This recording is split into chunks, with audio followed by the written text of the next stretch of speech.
¿Cómo están, chicos? ¿Cómo les va? Muy buenos días con todos. ¿Cómo han pasado? Buenos días. Buenos días, licenciado. Buenos días, licenciado. Buenos días, dicen. ¿Cómo están, Buenos chicos? días, ¿Cómo les dicen. va? Un gustazo saludarles, esperando pues que Buenos se días, encuentren muy bien. licenciado. ¿Cómo están? Muy buenos días. No se olvidará, por favor, en este caso, revisar la plataforma, las actividades. De igual manera, por favor, entregar los documentos, los certificados, si tal vez estamos faltando en la institución, ¿no? ¿Cómo están? ¿Ya llegaron a casita las personas que estaban con el agua de viejas? Lisa, y esa agüita de remedio. Estamos Eso, por las aquí, agüitas. estamos por aquí. Ya, ya, muy bien, Estamos por aquí. porque la otra clase no estaban. Mande. Estábamos en vacaciones, dicen. Ah, ya, Estamos muy bien. viajando. No, ando, dicen. Ya, muy bien, excelente. Estábamos ahí mismo, muy bien Es que con ya esas no es agüitas agüita de de remedio. viejas, dicen ahorita es agüita de remedio. Ah, Nos ya, estaba ya, muy bien. Esas muy agüitas de extrañados. remedio, muy bien, muy bien. No se olvidarán en este caso de tomar las agüitas de remedio en la casa. En la Dicen, pero yo casa. no tomé la agüita de remedio. Muy bien, eso es importante, la agüita de remedio en la casa, ¿no? Bien, no se olvidará, por favor, documentos de la institución, certificados, y si tal vez estamos debiendo en la institución, por favor, tratar de colocar las pensiones al día, ¿no? Obviamente con la finalidad de no tener contratiempos al finalizar, pues, nuestro año lectivo, ¿no? ¿Me confirman, por favor? ¿Pueden ver mi pantalla? No, dicen. Dicen, Todavía no. Muy bien, me regalan un segundito, por favor. ¿Me confirman? ¿El día de hoy también tenemos cortes de luz? Acá sí. Sí, licenciado. Bueno, en el sector de acá de Quito a las 4 de la tarde. Ay, ay, ay, muy Por mi bien. lado, tengo a las 6 de la tarde. Excelente, muy bien, porque No sé también a qué hora será. parece que me quieren cortar a mí también en esta hora. Entonces, sí, todavía estamos con los cortes. ¿Me confirman para la próxima semana cuántas horas son los cortes? Ahorita Solamente normalmente 3, dicen. 3 horas, 3 horas, licenciado. Tal vez ya publicaron el nuevo horario. Aún no todavía. Nos Eh, dijeron supuestamente que hasta el 15 de diciembre iban a ser de 3 horas. Ya, muy bien. Hasta el 15 de diciembre va a ser pues de 3 horas, ¿no? Bueno, esperemos en este caso que la medida se cumpla y más que todo, ¿no? Podamos ir poco a poco solucionando los problemas energéticos. ¿Me confirman ahí? Tal vez pueden ver mi pantalla. ¿Sí? ¿No? No, no, dicen. No, Todavía no. Ya, regálenme un segundito que ya les debe aparecer. Sí, esperemos un segundito. Sí, entonces, bueno, de igual manera, ¿no? Tener en cuenta el cuidado de nuestras cositas por el tema de la luz, que obviamente pues tenemos que cuidarlos, ¿no? Lo que son computadoras, lavadoras, bueno, ¿no? Artefactos que obviamente utilizamos en casa, ¿sí? Esperemos un segundito, por favor, parece que ya les va a llegar la pantalla, ya esperemos un segundito. La anterior semana nosotros, bueno, estábamos revisando un poquito acerca de la Primera Guerra Mundial, ¿no? Obviamente que el enfrentamiento fue entre los años de 1914 a 1918, ¿no? Curiosamente, dentro de la Primera Guerra Mundial también tuvimos la participación de Alemania, ¿no? Sí, Alemania que obviamente pues también había participado en la Segunda Guerra Mundial, ¿sí? Entonces, si recordamos un poquito, en la Primera Guerra Mundial realmente aparecieron armas bastante desarrolladas. Por ejemplo, ¿qué tipo de armas aparecieron en la Primera Guerra Mundial? los tanques.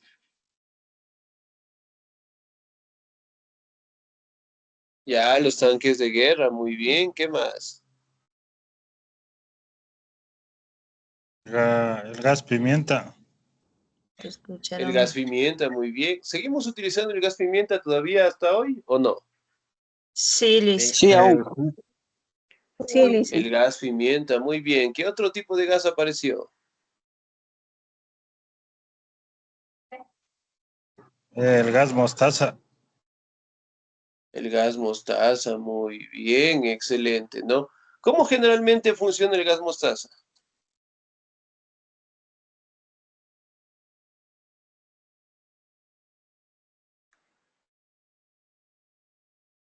¿Cómo generalmente se utiliza? Como ustedes saben, el gas mostaza era una especie de gas que inmovilizaba a los soldados, ¿no? Entonces, miren, poco a poco empezaron a utilizarse lo que son estos diferentes tipos de gases y además de ello también dieron paso a que los enfrentamientos sean más destructivos, ¿no? Llegando a tener 26 millones de personas fallecidas por este tipo de enfrentamientos, ¿no? Y bueno, también recordar que la Primera Guerra Mundial es conocida también como la Guerra de las Trincheras, ¿no? Muy bien, otro de los acontecimientos sumamente importantes que se dio en el siglo XX fue prácticamente la Revolución Rusa, ¿no? Que en su momento sirvió de base también para crear posteriormente lo que se conoce como la Unión de Repúblicas Socialistas Soviéticas, conocida como la URSS. Muy bien, Revolución Rusa. ¿Me ayuda por favor la señorita Carmen, por favor? Buenos días, licenciado, gracias. Revolución rusa. Se entiende por la Revolución rusa al conjunto de eventos históricos ocurridos en Rusia a principios del siglo XX. En 1917 consistió en el derrocamiento del régimen monárquico zarista y la construcción de un nuevo modelo de Estado de tipo leninista republicano. Este luego se convirtió en la República Socialista Federativa Soviética de Rusia, conocida también como la Rusia Soviética o la Rusia comunista. Esta última sería corazón de la posterior Unión de Repúblicas Soviéticas Socialistas, URSS. Comúnmente la Revolución Rusa comprende dos distintos momentos de este proceso histórico, ambos en 1917. La Revolución de Febrero puso fin al gobierno de zar Nicolás Segundo. II y conformó un gobierno provisional.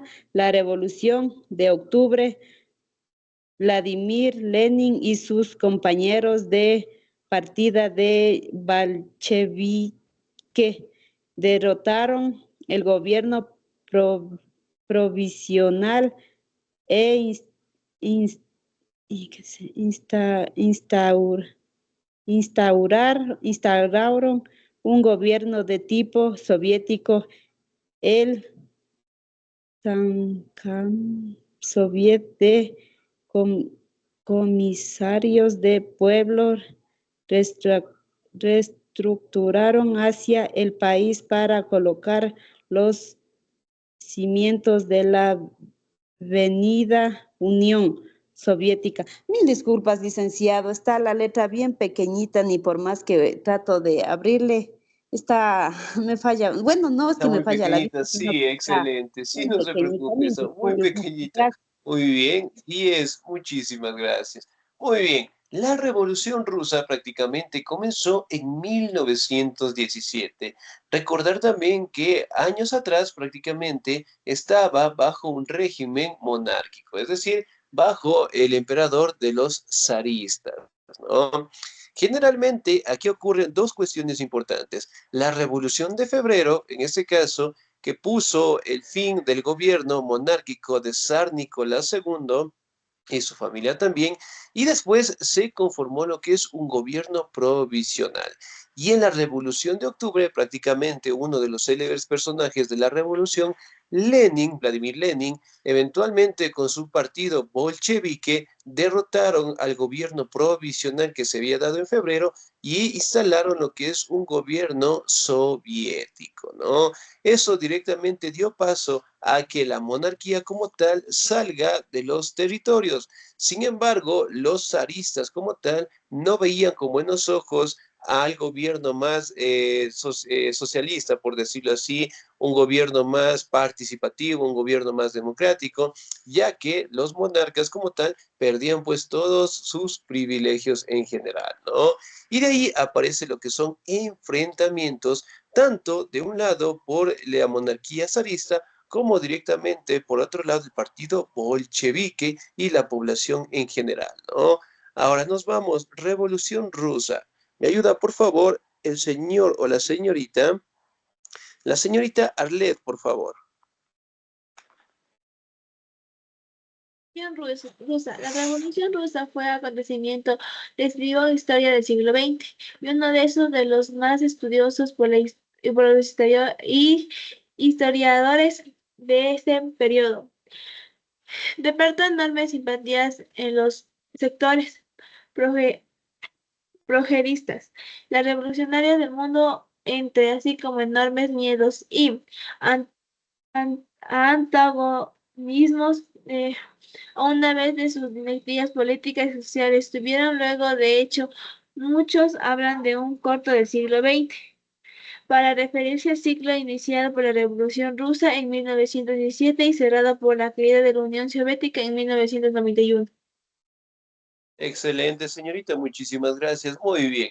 Ahora, si bien es cierto, esta revolución prácticamente, ¿no? Es estudiada por la mayoría de los historiadores porque directamente redactan cómo los últimos gobiernos, las últimas monarquías que existieron en Rusia, eventualmente se terminaron, ¿no? Además de ello, prácticamente una vez que expulsaron, en este caso, al zar Nicolás II, que era el monarca de aquel entonces, prácticamente se estableció un gobierno más participativo, ¿no? Lo que en un futuro vendría a ser la Unión Soviética, ¿sí?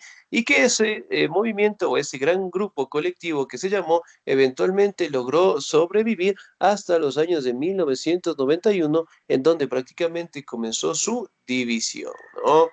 Ahora, otro grupo importante a nivel mundial que existía para aquellos años era la Sociedad de Naciones de 1920, ¿no? Que era más o menos como la ONU, en donde se agrupaban directamente los países que tenían riquezas, países que más recursos tenían y que obviamente eran los únicos calificados para participar, ¿no? Mientras que otros países que tal vez no podían tener recursos, ellos no eran invitados y por ende la Sociedad de Naciones solamente participaban los países de la élite en general, ¿no? Y ahí justamente aparece el gobierno y la participación de la Unión Soviética. ¿Me ayuda, por favor, el señor o la señorita? ¿Me ayuda, por favor, la señorita Ana Lucía? ¿Cómo está, licenciado? Buenos días. Sociedad de Naciones desde 1920. Los miembros de la Sociedad de Naciones se pueden distinguir en función de su entrada en la organización de los países fundadores. Se dividen entre 32 firmantes del Tratado de Versalles en 1919 y los 13 países neutrales invitados a unirse a la Sociedad de Naciones ese mismo año, especificados en el anexo 1 del pacto. Finalmente, el tercer grupo de países que se adhieron a partir de 1920. Los estados, colonias o dominios podían unirse siempre y cuando se gobernara libremente. Aceptar los términos de la organización y fueron aceptados por 2/3 de los asamblea.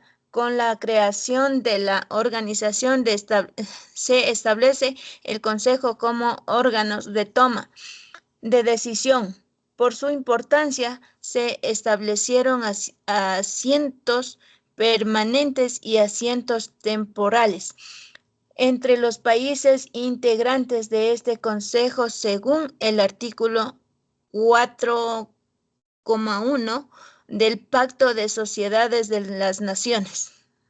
Muchas gracias, dice. Excelente, muy bien, 10, muchísimas gracias, ¿no? Si bien es cierto, aquí podemos determinar que dentro de la Sociedad de Naciones de 1920 prácticamente solo estaban 32 países, ¿no? Y dentro de los cuales también fueron los pioneros en el Tratado de Versalles de 1919, ¿no? Si recordamos un poquito, el Tratado de Versalles prácticamente era un acuerdo que habían firmado los países vencedores de la Primera Guerra Mundial y sobre todo las normativas de sanciones que tenían sobre los países que habían iniciado, especialmente con Alemania en general, ¿no? Aquí también tenemos lo que es una característica propia en que la mayoría de los países de la Sociedad de Naciones prácticamente podían participar, ¿no? Siendo colonias, siendo estados dominados por otros países, pero sobre todo también podíamos verificar si la asamblea en general tenía pues la aprobación para que los países lograran participar, ¿no? Y poco a poco pues fueron agrupándose en donde generalmente las sociedades de naciones eventualmente tenían sus reuniones, tenían directamente lo que son sus juntas, por decirlo así, en donde planificaban lo que son acuerdos territoriales, pero solamente entre los países desarrollados, ¿no? Ahora, vamos a determinar qué países estaban directamente inmersos dentro de la Sociedad de Naciones. Me ayuda, por favor, el señor Luis Ángel. ¿Estamos ahí? Sí, licenciado, buenos días. Buenos días.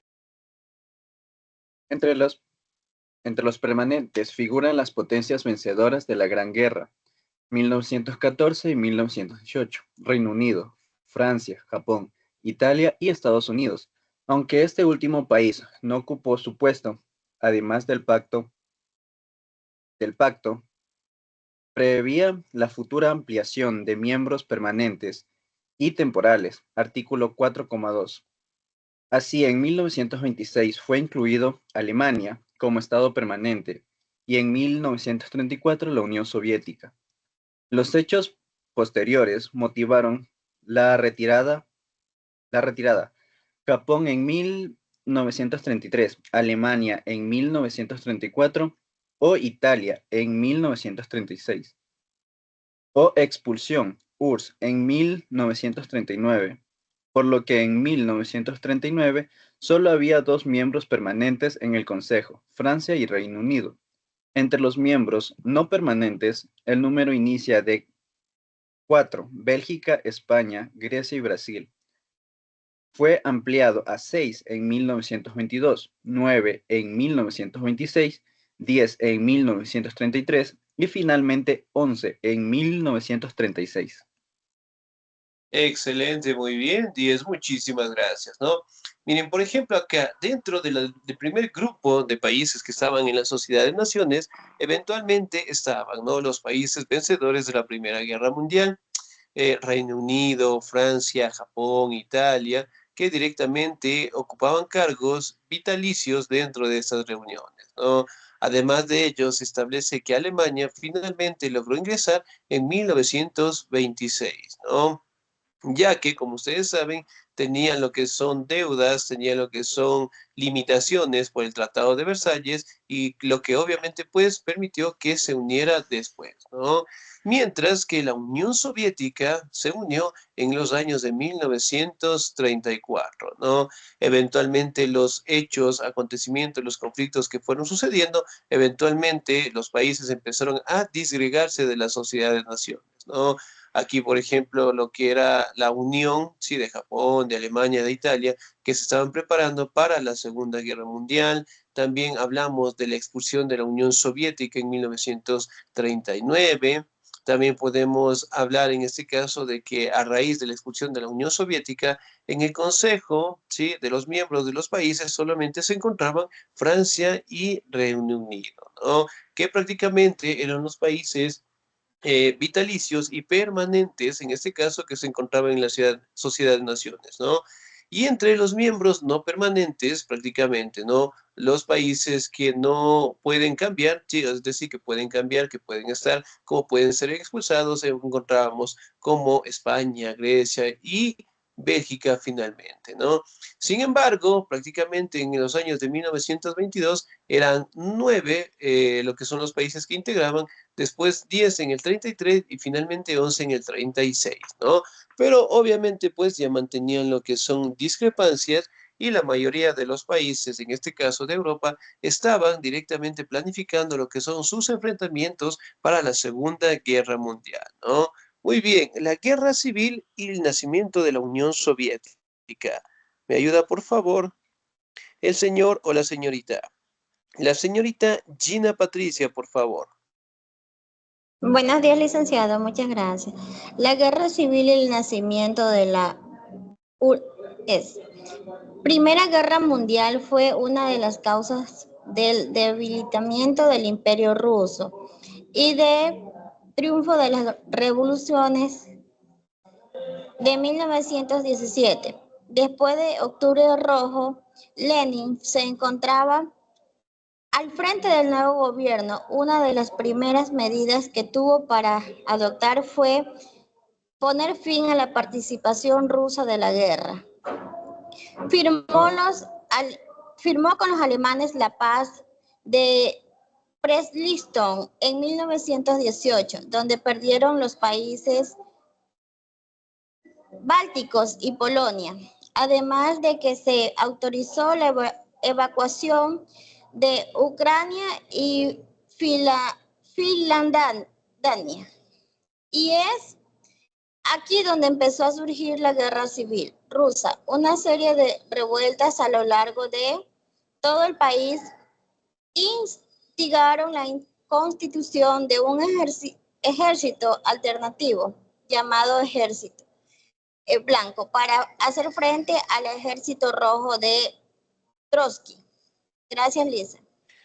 Excelente, señorita 10, muchísimas gracias. Muy bien. Aquí podemos verificar cómo fue el enfrentamiento, ¿no? Si bien es cierto, después de la Primera Guerra Mundial, el Imperio Ruso como tal quedó totalmente debilitado, ¿no? Y eso directamente aprovecharon las revoluciones de 1917 para que Lenin directamente lograra conformar lo que es un nuevo gobierno, ¿no?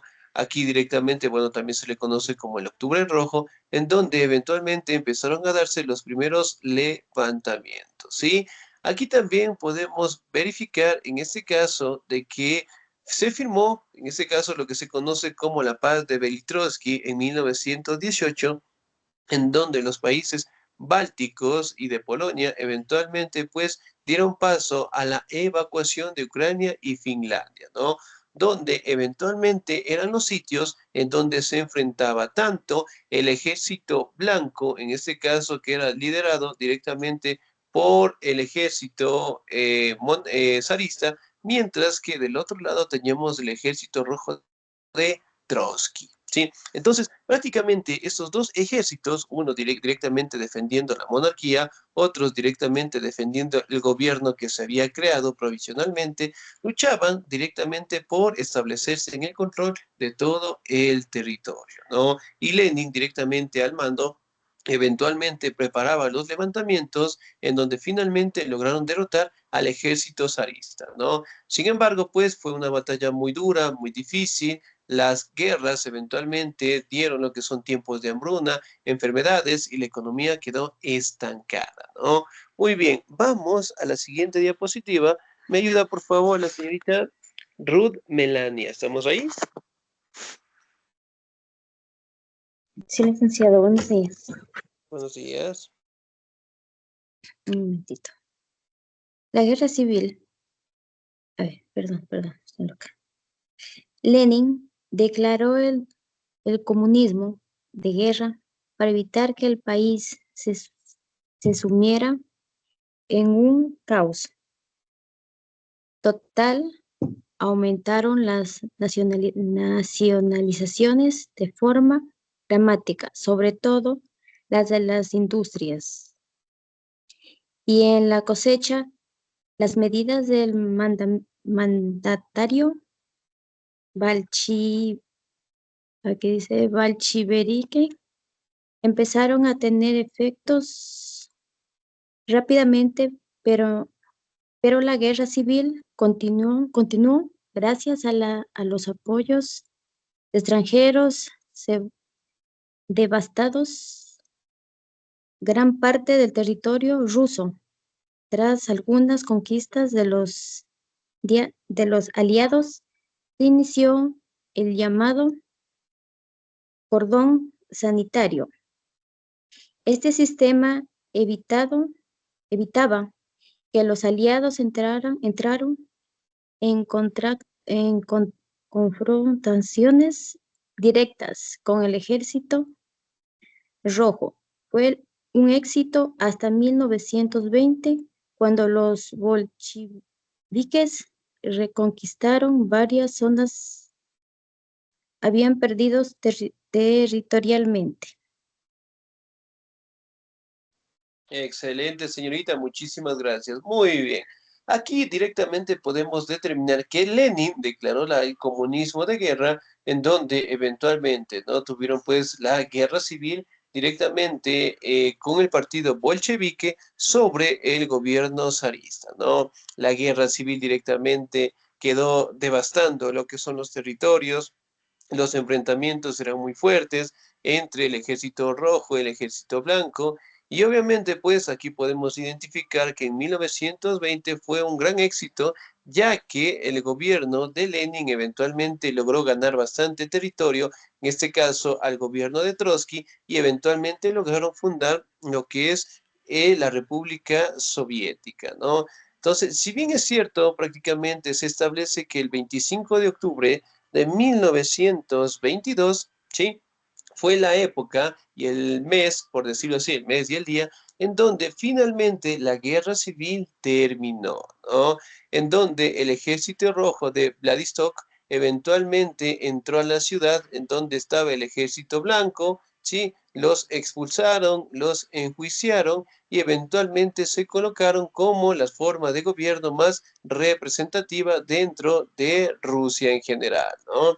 Entonces, si bien es cierto, a raíz de este enfrentamiento, a raíz de esta lucha, poco a poco empezaron la consolidación de los territorios, empezaron a establecer lo que son modelos soviéticos en la economía, establecieron una buena organización, establecieron nuevos parámetros, donde directamente se agruparon más territorios y dando así el inicio directamente a la creación de la Unión Soviética, ¿no?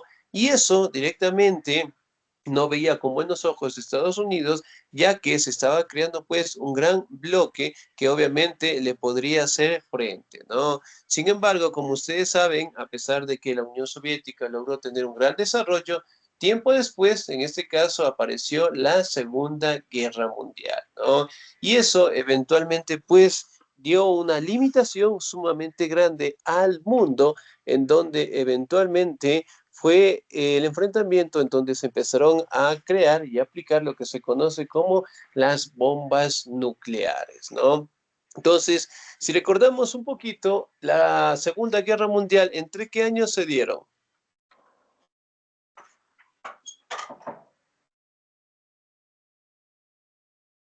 Mil... 1945, creo, Liz. Casi, muy bien. 1939. Ya, muy bien. Inició pues 1939, ¿no? Pero miren, por ejemplo, ahí directamente antes del inicio de la Segunda Guerra Mundial, la Revolución Rusa también fue la afectación muy grande que tuvo pues el territorio de Rusia, no valga repetirlo, pero sobre todo una vez que se consolidó pues la Unión Soviética, eventualmente todo también vino en declive, ¿no? Ya que ellos habían salido de una guerra interna, después se da lo que es el levantamiento por parte de Alemania, de Italia y Japón, y eventualmente, sí, se estaban preparando también para la Segunda Guerra Mundial, ¿no? Entonces fueron enfrentamientos sumamente difíciles, ya que la Revolución Rusa, a pesar de que tenían lo que es una monarquía sumamente dividida, sumamente inestable, ¿sí? Eventualmente estaba, en ese caso, encaminándose en un gran desarrollo económico, ¿no? Pero obviamente a raíz de que se da lo que es la expulsión del gobierno zarista, se aplica lo que es un nuevo modelo económico, se anexan más territorios y eso directamente dio paso a la creación de la Unión Soviética que logró perdurar hasta 1991, en donde la mayoría de los territorios se disgregaron, ¿no? Y el único país en este caso que quedó con los territorios que en su momento, o la mayoría de los territorios que en algún momento era de la Unión Soviética, quedó pues Rusia en general, y que es una potencia mundial hasta el día de hoy, ¿no? Muy bien, chicos, nos vamos a quedar hasta ahí, por favor. No se olvide revisar las clases grabadas, las actividades en la plataforma. De mi parte, un bonito día, se cuidan mucho, Dios me los bendiga siempre. Nos vemos la siguiente semana y suerte con esa agüita de remedios. Gracias, licenciado. Gracias. Semana.